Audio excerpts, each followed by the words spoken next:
Welcome, everybody. This is the CyphaDen Chat. I'm your host, Tayamu Denku. And tonight, special guest, Milwaukee's own Emmitt James in the house. What's going on? Yo, yo, yo, yo. Thanks for having me. Of course, man. So I've known about you for a minute, as an artist, but I don't know where it all stems from. So let's do that. Let's start with that. Let's go way back. Um, First time you wrote a rhyme, first time you thought about how you wanted to be an artist. Where does the creativity come from? All that. Let's start from the beginning. Okay. So I came out my mama's womb rap. No, I'm just playing. Before rap or hip hop, it was poetry, spoken word. I was a spoken word artist and a slam poet. But before that, it started with this girl named Tamara Lynn DeLeese. It's just a friend of mine, but she was this Puerto Rican girl who went to my school, and I had a huge crush on her. And I wrote like my first 9 poems about her. And then funny, she still got these poems. Like she like laminated these, and like they're in a binder still. Nice. I haven't seen them in a minute though, but it started from that, and then it kind of spilled over into later years in high school, into poetry and slam poetry.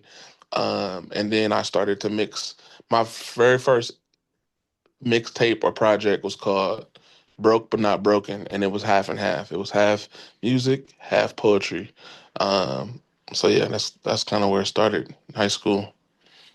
That's what's up. How did that project go over with people that have heard it? Did it work out well? I've never. I don't know if I've ever really heard a project where it was half poetry, half um music. Music, yeah. I think that if I was to listen to it today, I would think it's not good. But I think at that time it was pretty good. And I went to Ronald Reagan High School, and my music teachers were dope. They saw me and my homies took a liking to recording, and they kind of made a makeshift studio for us so that we could record. We were recording in dang, what is it called? Dang, I forgot. It's like an older program, and then but we would be after school. Like school would get out at 2:30. We would be after school for like a few hours, and then eventually they start like having a sign up sheet and having a time we had to go home. Otherwise, we'd be there for 6, 7 o'clock just recording. They're like, "Yo, y'all got to go home." Oh, Mixcraft. That was the name of the software that we Oh, used. I, I Um, haven't I haven't heard. I mean, I've been in the game a minute. I actually haven't heard that. I was gonna say, was it Acid Pro or Cool Edit Pro? Because I started engineering in Cool Edit Pro back in the day. Now I'm real fluent in Pro Tools, but oh, nice. because yeah, I've been sound engineering probably almost 20 years now. Oh, nice. But Mixcraft Pro, is that what it was? I Mixcraft, don't. I think it's just Mixcraft. That was Mixcraft. the yeah. That was the software. It's been a long time.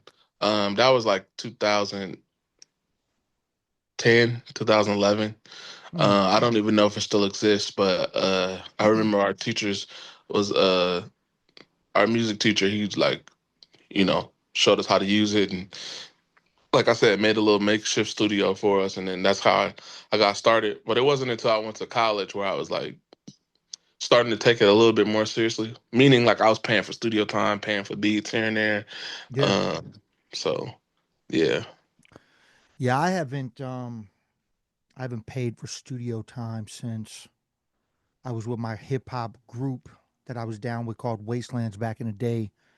This is I mean, I've been rhyming like 30 years, bro. So like yeah, this is like back in um 2000, 2001. And I mean, I've been rhyming since probably 94, 93, 94, something like that. So Yeah. it's funny when I named Cool Edit Pro. You probably don't even know what the fuck that No, is. I never heard of that. Yeah, yeah, I'm like, oh, he's way younger than me. What the fuck am I talking about? yeah, yeah. Yeah, I was born in '93. So when you was like, I've been rhyming since then. Yeah, yeah, That's what's up, man. That's what's up. yeah. It's cool that you mentioned the how the school created a studio for you. It reminds me of I recently went out to have you ever been to Orlando, Florida?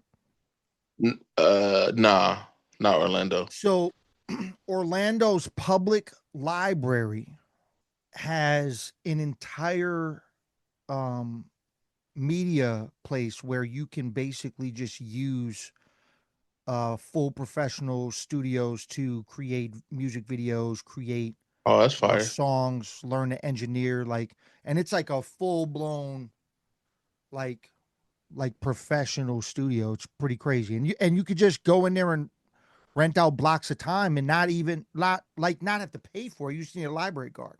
Yeah, So it's crazy how something like that is yeah. available I feel to like people. libraries now. I don't know if our library is as cool as that, but but the library now, like they do cool stuff. Like you could rent out what's it called? Like the little Wi-Fi boxes in the library. Hmm. They got little offices you could rent out, and by rent, you just use your library card. I don't know what happened, but yeah, libraries just got cool all of a sudden. Uh, Well, I heard there was a library. Where was it? I think it was in Cincinnati. The library in Cincinnati used to have shit like this going on, but now they're trying to get rid of it because the funding's not there. yeah, So I don't know where the funding comes from exactly. Like it's got to be city funded or who funds all the shit.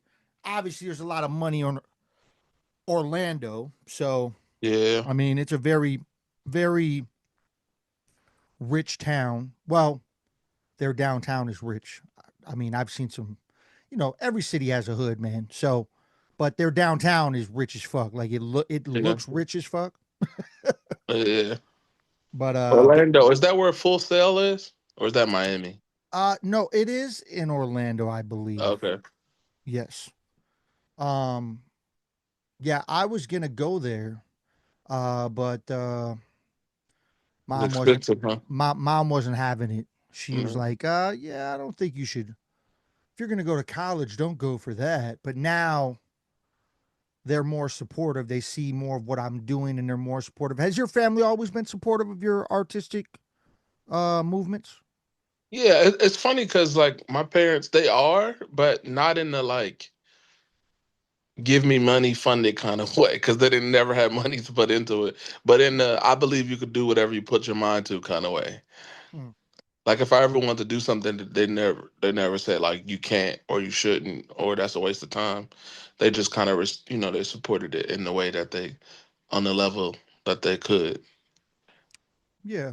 So Um yeah, so yeah, so you went to school Stevens Point, right? Stevens yeah, yeah. I Point? went to UW Stevens Point. Yeah, yeah. So Stevens Point, um somebody was telling me, dang, who was it? There's a producer. Why can't I think of his name now? I had him on here. Oh, he went. Did he go to Point two? Yes. Are you talking about dang. Ken, I might be messing up. I haven't talked to him in a minute. Uh, Well, if it's the same person that you're thinking of, yeah. he told me the shows were crazy. Oh yeah. Like, At school, yeah, yeah. No, I wish I could do college all over again. It was fun. But so what happened was, the school would book artists to come in to play shows, like artists who like touring and doing a college circuit, and they never would let me headline because I guess because maybe I was a student. But what would happen was I like an artist would come into town that people didn't know whether they were dope or not. They would come to see me and my homies play, and then like 60% of the crowd would leave when mm, the headliner got it because they just like didn't know who he was or whatever. So, um, but for a minute, the school wasn't even booking me to open. I had to put on my own show, and then I brought like 200 students out. Oh, And then the organization that books for campus was one of the bookers came to the show, and they saw like, oh, okay, we should start booking him as an opener. But the yeah, the shows were dope. This I think the very first time I ever played with the live band was in school, was in college. I got a lot of my live band practice there. Um, that's so what's up. yeah, yeah. And is that your preference now? Like your go to, like the live band is a Yeah, thing like now. I think yeah, in the perfect world or when the budget calls for it, I like to do full band. It could be 3 piece, 4 piece. But I also do this thing, I like to call it a hybrid set. So if someone trying to book me, but the budget ain't all the way there, but they got something, I'll so we could still have that live instrumentation feel, I'll just play tracks and then bring a trumpet player.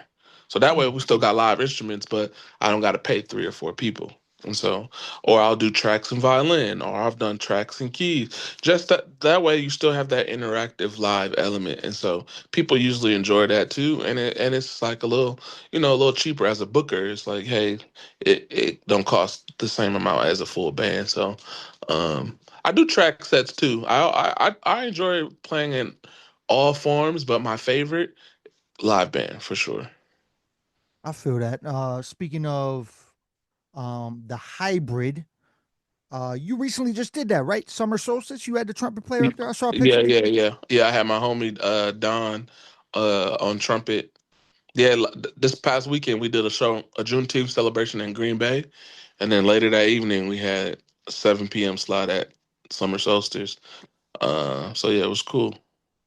That's dope, man. How was the crowd out there for the summer solstice joint? Oh, it was good. The stage I played, because I played it last year, but I played it like one of the more main stages. This year was like a side stage off to the side. I also it was like a last minute addition too. But so when we were setting up, there was nobody at Mm. this stage, right? And then, but I knew what was gonna happen once we started playing and people started vibing to the music, and then people started filling in and like, what's going on over here? So it ended up being it turned out to be a real good show.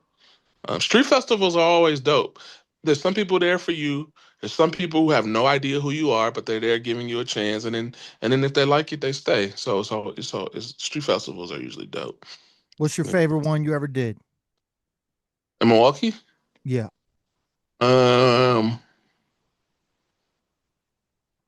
yeah, probably Summer Solstice, but maybe Summer Solstice from last year. like the main stage joint. Yeah, yeah. Um, Yeah, I think I played the Farwell stage, and it was just like on a more main road, and more people are just naturally there. More vendors are around, so people just kind of stick around. Yeah, because artists, I could play. I've played all types of shows. Like I'm used to playing with nobody there. I'm 2 people, 200 people. I'm gonna give you the same show regardless. It Cool. don't matter on my end. But as you know, as a performer, is when there's more people there, you got more energy to feed off of. Yeah, I have this thing where yes, more energy with more people. Of course, with the call and response shit, it's always better with more people. However, uh, I do this crazy freestyle shit, and when I end my set with my crazy freestyle shit, it actually goes over better with a smaller Smaller crowd. crowd. The Yeah. the the end freestyle shit. Yeah, yeah, The object freestyle shit I do, that can go in any crowd. I can do that in yeah, any crowd. But the end shit, usually if there's a bigger crowd, I don't even do the end acapella shit. Even though that's the shit that people are like mind blown at.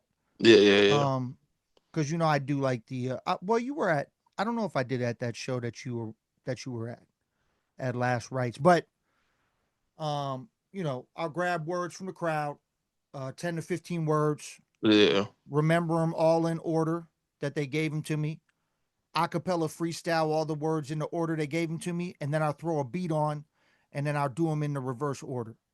Oh, that's fire. And it usually fucks people's heads up. But Yeah, it goes over better in an intimate setting because yeah. No, I could see. if you Yeah, got a yeah, big crowd, you got all these people trying to scream words at you because yeah, they're like they want you to pick them. So I'm thinking if I do a bigger crowd, the way that it could probably work is I could call people on stage. Yeah, You know what I'm saying? yeah, yeah, yeah, Like call certain people on stage and have them be on stage with me while that end thing happens. yeah, That might be the way. But yeah. yeah. Um so yeah, man. So Stevens Point happens and then you were in Milwaukee for a little while after that, or did you go straight to LA? I went straight to LA. So I knew it was between Miami or LA. I was uh this guy that I knew was gonna be my manager in Miami. He was gonna let me stay with him.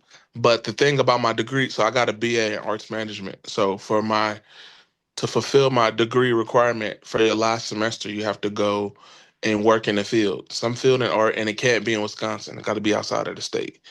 And so I was gonna, but I couldn't find an internship with him. So I ended up finding one in LA. I don't know if you remember this. This was from like 2014. There was a video that went viral. It was a black and white video of 20 strangers kissing for the first time. Man, It was like I they don't had know, like, man. and it was like mixed ages too. There was like a young dude kissing an older woman. There was a gay couple. There was it was just people who don't know each other kissing, and they was trying to capture that. And what happened was what people didn't know is that the women in the video were wearing a certain brand, and when people found that out, it increased their sales by 1,200%. Oh But they shit. never mentioned it. So it ended up being like a dope ad. So I reached out to them and I was like, "Hey, I th- I do similar stuff. I thought this was dope. It would be dope, to come and be an intern and to fulfill my degree requirement." I didn't think they were gonna respond, but they did, and I ended up going there. But it ended up being a very small company. It's just the owner, Yeah. a operations coordinator, and then their assistant. So I ended up doing that for 3 4 months in LA, and then I ended up staying. So I used school as a foot to get to the city I wanted to be in. So when I was done with my degree, I just stayed for 8 years, That's and then what's up, man. I just came back at the end of 2023. So I've been back since the end of 2023. So what was the reasoning? Because it seemed like you were doing, I mean, seemed like you did big things out there. You were doing good things. And most of the time, when people leave Milwaukee, when people leave Chicago, even, um, they go to bigger places and a lot of them don't do anything with it. But it seems like you built your momentum to keep going when you were out there. You know what I'm Yeah, saying? I think being out there. So I was baristaing, which I do again now. I just started. I was doing music full time for 4 years until February this year, because it kind of slowed down. But when I was out there, I was doing my degree. I was baristaing, and then I ended up working for. I don't know if you ever heard of this company called Golden Voice. No. They're the company. Uh, the company that throws Coachella. Okay. So I end up getting in that building and making coffee for them. And then not only do they do Coachella, but it's kind of like the Paps Theater Group out here. They own venues in the city, and Hmm. then artists come and tour and do stuff like that. And so I got cool with the hip hop booker. And then whenever shows made sense, he would pitch me to open. So it wasn't always a guaranteed spot, but because he's pitching and they trust him, like I got to open up for Yazin Bey. I got to open up for Farside. I got to open up, and then for like a few other people, but those are probably like the biggest names. And so that was cool. I haven't opened up for no bigger artists since I've been here in Milwaukee. So like that's one of my goals. Well, I played Summerfest 2 years ago on the same stage as Diggable Planets, but it was so early. It was like at 1 o'clock. Nobody was Yeah, really yeah. there.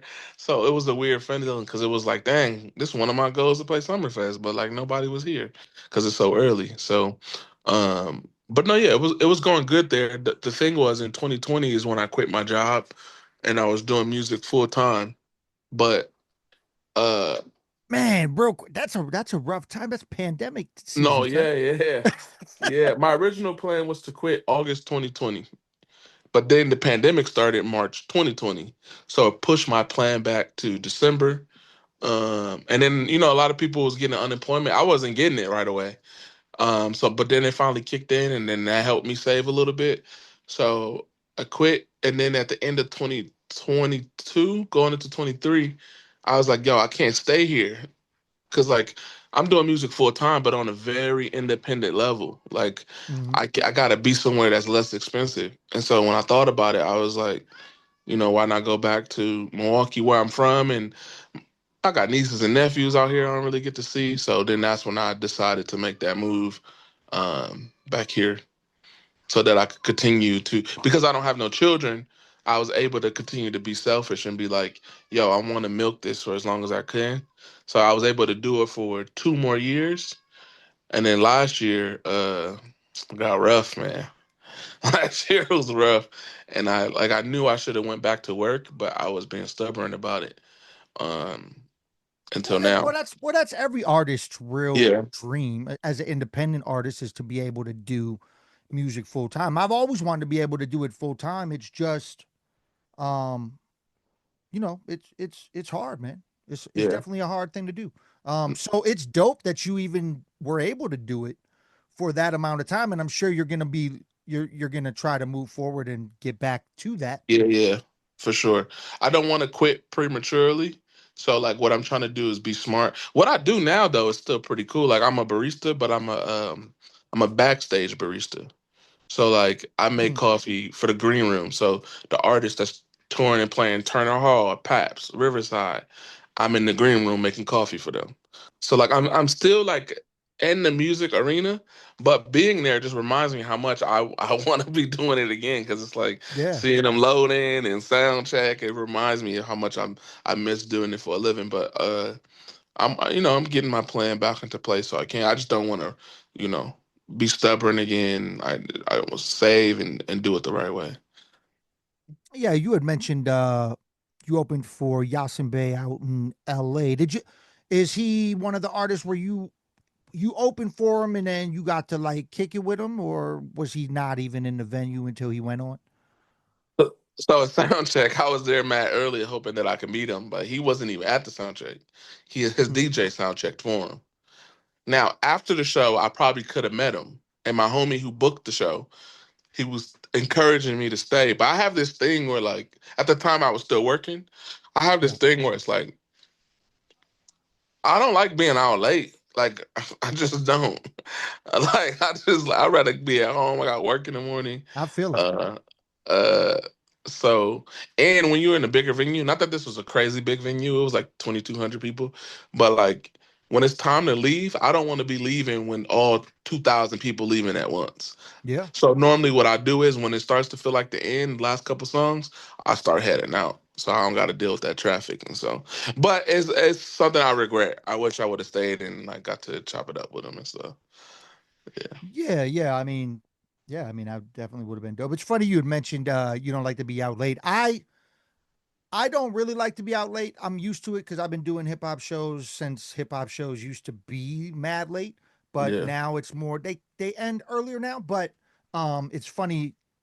Was it last year? I think last year it was when I booked because I usually always book for Blueprint when he comes through Wisconsin, and last year when I booked him, he um he started this thing where he was telling me, "Man, I'm going to start doing tours and they're going to be called the early show tours. Yeah. I want to be back in the hotel room by no later than 10:30." And like it's crazy because I'm like, "Man, I don't know if people are going to come out that early cuz I had him booked here on a Tuesday and he has a following, man. Yeah. Yeah. He Where was the show still has at? a following. It was at X-Ray Oh, okay, got and oh and Cudahy. yeah, and I mean Yeah. he still has a following, and it was popping for a Tuesday. I'm just gonna say that. No, it's dope. So this year though, we're doing Green Bay. I'm my homie in Green Bay. Shouts to Mad World. He actually started. We got sick of trying to work with venues in Green Bay, so he opened his own venue. Oh, And nice. that and now he has just like his own venue. It was my first time playing it this last week. I played my homie's birthday show, Pesto Fest, up there, and that was my first time at the venue. But it's been open since April, end of April, early May, something like that. So not even that long, but we got the Blueprint show booked there. I got some other things booked there for some artists that asked me to book them and shit. Cause I don't like booking shows, man. It's probably like my least favorite thing to do. I'm just good at it, Yeah, but I hate it. I hate doing it. Like I've had multiple people ask me to be their booking manager. I'm like, bro, I just want to book for myself and be done with it. yeah, Like I don't even like doing it. So it's crazy that you want me to be your booking manager. It's crazy. like, like, I mean, it's cool that you think I'm good at it, but it's not what I want to do. yeah, You know what I'm yeah. saying? Um, but yeah, man. So do you think that there is a lack of, I mean, I know you said you wanted to open up for bigger artists here. Do you think there's a lack of those bigger artists that you might want to open for in Milwaukee? Because I've seen over a lot of years that a lot of those tours of artists that I fuck with too that I would like to open for, they just do this thing where they do Chicago and then they just Yeah, yeah, go up to Minneapolis. yeah. I wonder if that's because of a radius clause, though. It makes me wonder. Some people are starting to come here more, but yeah, I think that's the main thing. People, if it feels like just outside looking in, they would rather go to Chicago. Um, but there's a lot. I think a lot of, for me, the way it looks from my perspective is a lot of the hip hop acts go to the rave. Um, so like if you don't have like a connection there with the rave, it's kind of hard to uh be booked as an opener there. Because I work with the Paps Theater Group, I probably have a greater opportunity to open up for an act. But like I've pitched myself a couple times, and the answer has been like end up being no because it's like one, either they're touring with the opener already, or it's not in their budget Mm, I because feel you. they would have to pay the opener, and so like they don't want to take money out of their budget to you know what I think should happen. And I was talking to Classic. Yes.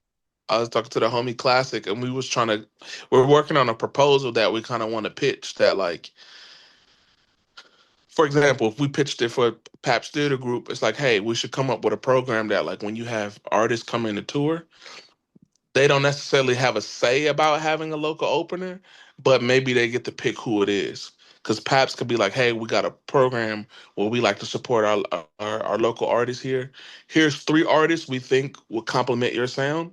Pick which one you like most, and we'll pull it from a different budget. Maybe it's funded by something else, but this is how we support our local artists here. And by booking a show here, you know, you basically kind of got to agree to that, which I think that they would, especially if they're not paying for it. Um, so I think that would be cool because there is a lot of artists and shows that happen here. I just don't see a lot of local openers. Yeah, I never really see it. I mean, the last somewhat um big artist that I opened for, but I actually think it was through Paps. It was when Jaron Benton came through with Oh, Osmond nice. Benjamin. Yeah, That was some years back though. yeah, And it was bro, like people must have forgot about Jaron Benton or something. It was not it was not good. yeah. What do you remember? What Like as venue was far as that? it was at the back room before it turned Oh, to okay, by Bavarian, right? Vivarium. Yeah, yeah.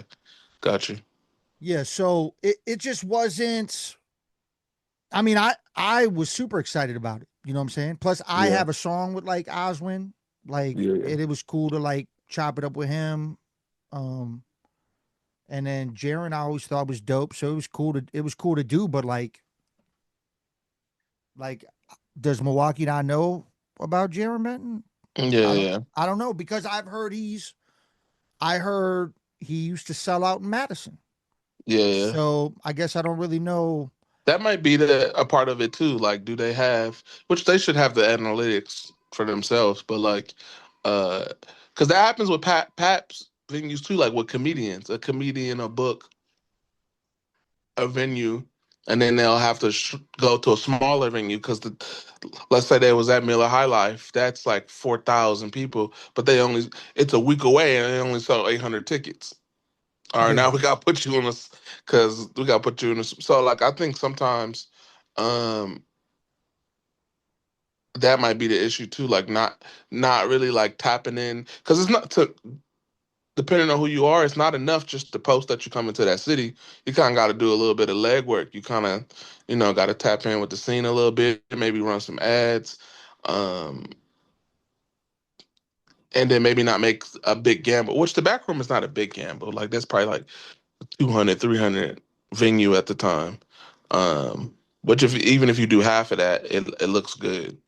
um so Yeah. I did find some of my mega fans there though. When I did that show, there was people there, and the concept of the mega fan in my mind is mega fan is that person that's going to follow you and buy everything you ever do. yeah, yeah. And those are what artists probably strive to have more of. Because Yes. think about if you have 100 mega fans, and you just keep putting out mad material for mega fans to support you, right? Yeah. I mean, you don't. I mean, Yeah. that's good. That's good financials for you Yeah. automatically.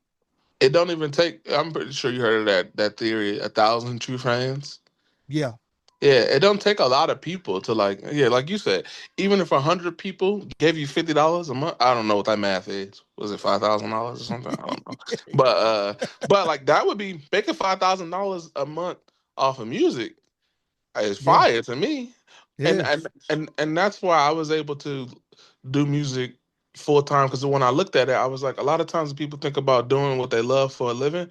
They always think about the grandiose side, the hundreds of thousands and millions, and I was just like, yo, as a barista, I make 2 grand a month. What if I could figure out how to make 2 grand a month off music? And Yeah, then once I started looking at it like that, I was like, oh yeah, this is doable. It's not gonna be easy, but like this is, I'll figure it out. And then with some planning and stuff, I was able to figure it out. I think the biggest thing for me was when I was doing it full time for real. Like I get paid from playing shows. That's where most of my income comes from, in addition to merch. And then I did some other stuff on the side. But you can only play so much as an independent act. so yeah. Especially in like city, like the same city. I mean, yeah, I don't really play Milwaukee like that, to be honest, yeah, because I just tour a lot more, yeah, like yeah, to branch out. But yeah, man. So speaking of shows, though, Far Side Fest, right? Far Side yeah, Fest yeah, yeah, yeah, in Cali. yeah. So how does that Oh, you did happen? some Does research. come on, bro? Like I'm not just gonna step in. Like I'm not just free flowing. I did some shit, man. Come on. Yeah. Uh, so yeah, so the Far Side Fest. You had mentioned you opened for Far Side. Is that how that connection happened, or did it build from something else? Uh, that was in LA. I actually opened up for them, I think twice, but the second time was that, which was really dope. It was like a venue like the Rave. It's called the Novo in LA. They called it a fest, but it was like one building, one stage, and then all night throughout the Mm, acts. And what was cool about that show was it was the first time I was included on the bill. Normally, when I got to open for an act, I'm not on the flyer. Maybe I'm on the website. It's just more so as an audience member when you get there. Oh, there's an opener. He's cool. But that one was like Far Side, People Under the Stairs, Freddie Gibbs, Emmitt Jane. That was why that one was cool. I got to be a part of the. So shout out to the homie for doing that. But yeah, it was mostly through working at Golden Voice, chopping it up with them, and I made it a point when I got there. this is what I like to do. When I got there, I didn't tell people I did music. I wasn't in their face saying like, listen to my stuff, listen to my stuff. What happened was I was just making coffee, setting out snacks. And then eventually 2, 3 weeks, a month in, people started asking me questions like, "Hey, what you got going on this weekend?" Just trying to get to know me. And then one time I was like, "Oh, I got a show this weekend," and they was like, "Wait, you play music?" And I was like, "Yeah." And I was throwing a backyard show in my homies' backyard, and like 15 people from the office pulled up to the show. And then from there, they was like, "Oh, he's kind of dope," and then they started booking me for stuff. So all the bigger shows I played was through that relationship with them. Um, Otherwise, I would have had no, people not vouching for me. Like I would have been just Yeah. emailing info at, you know, e type emails. So Yeah, yeah, man. Do you like having do you think it opens up more opportunities for you having um not really I don't know if it's a title or um the genre of like the jazz hip hop fusion situation? Do you think that, like, if people refer to you as that, do you think that that opens more doors for you? Because I saw you playing a jazz fest coming up, right? yeah, yeah, yeah. Oh, I Uh, played it. I played it in May. Yeah. yeah. So, like, so is that? Do you think that that opens up more doors for you as an artist? No, yeah, that's a good question. I think so. I think just even playing with a band, but I do think that does. That is a marketing thing. I mean, it is what I do, but it is also like uh because I think some people, like as you probably know, some people still close minded Very, about very. hip hop. Yeah. So like when you think hip hop, they think you're only talking about you know particular subjects or sounds a certain way, and it's like not everybody sounds the same and do the same Well, stuff. But also, what is dope or what works for me is even when people trying to book me, if I say I play with a band, you can't just offer me anything because it's like, yo, I gotta pay a band. So like that in the beginning that became my out. It made me easy for me to say no to stuff because it's like, hey man, appreciate it, but like that's not gonna work for the band. So and in the beginning it was tough to say no to gigs because I would just say yes. yeah, But because you want to take the opportunities, but I mean, y- yeah, when I first moved to LA, I no paid shows the first 2 years. No, the first year I did no paid shows. I was like, I just need to get my name out there. I'm hitting open mics, I'm doing stuff. But I like a band, so as I met homies, I found some homies. I was like, hey, listen, shows I'm playing right now, they not paid. But when we book them, I could at least put $50 in your pocket. And so then I was getting shows that I thought were dope, but I was not getting paid. I was paying money out, mm, but that was an investment. And then eventually, it turned into like only taking paid gigs and stuff like that. So, but yes, to answer your question, I do think that I think it helps. And what I purposely did when I was reaching out for gigs this year, a few months ago, I'm trying to enter the jazz scene. So that was my first attempt. Because there is a jazz scene here, but when they think about jazz, they kind of just think traditional jazz, which is yeah, dope. But there's so many variations of it, and hip hop jazz or jazz rap is one of them. And so I'm trying to like slowly put my foot into that and into that scene here. that's dope, man. Um, Yeah. yeah. So talk about the upcoming EP. Um, yeah, speak on the upcoming EP and probably give a little information on this show you got coming up at Anodyne Coffee, right? Yeah, yeah, and then done. So I got an EP coming out. I don't know exactly when, probably sometime in the summer. It's called "We Got Food at Home." Short EP, under 10 minutes, about 5, 6 songs, and they short and sweet. They're all named after food items. So Mhm. there's a song on there called Chimichurri, a song called Stuffed Salmon, a song called Plantain Tortillas, a song called Prune Juice. Uh, so it's a concept EP that I made with.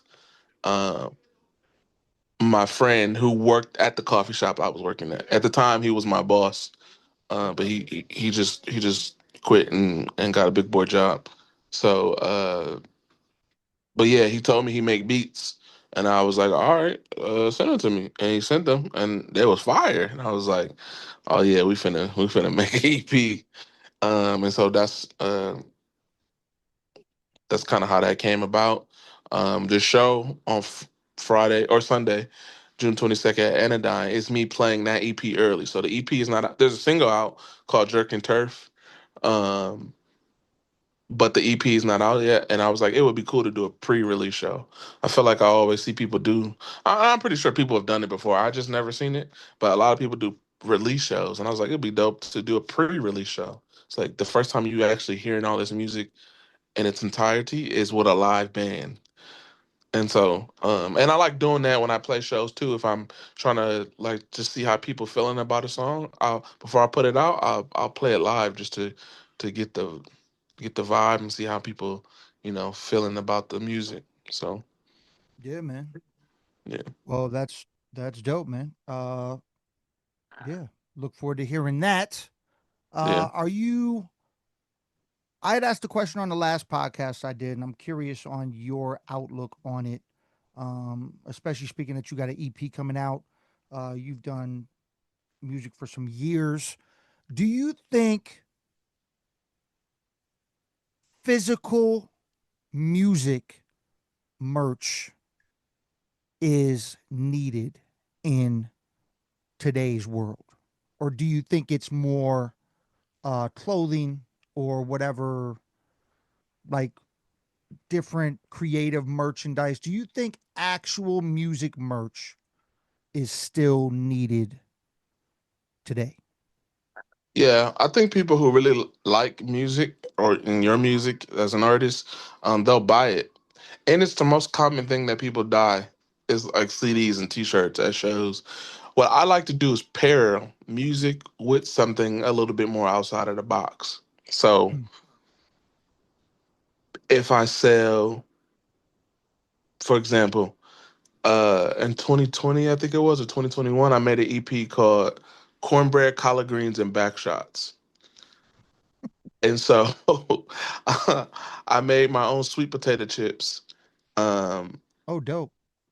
in LA, and then I partnered with a sandwich shop. And then on the back of this chip bag, it was like, hey, you can go stream the music here. I think if you pair it like that, like, because it's something else that other people want. So, like, if you was coming out with a single and before it came out, you was like, before I drop it, I got this exclusive T-shirt. I only got 20 of them. You bought a T-shirt, and on the neck of that shirt is a QR code to a song that ain't even out yet. So Creative. I think you could pair them together, and if you pair them with something physical, like the music could still be like digital, but if you pair it with something physical, you could just charge more.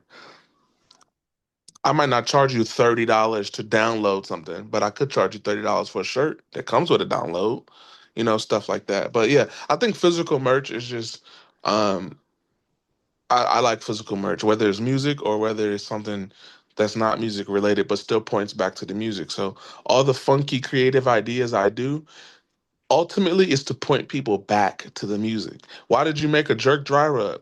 Oh, because I made a song called Jerk and Turf. Why did you make your own chips? Oh, because I have a song called Yams. You should go. It's to support the music. All of it is to supposed to point back to the music because that's what it's mostly about for me.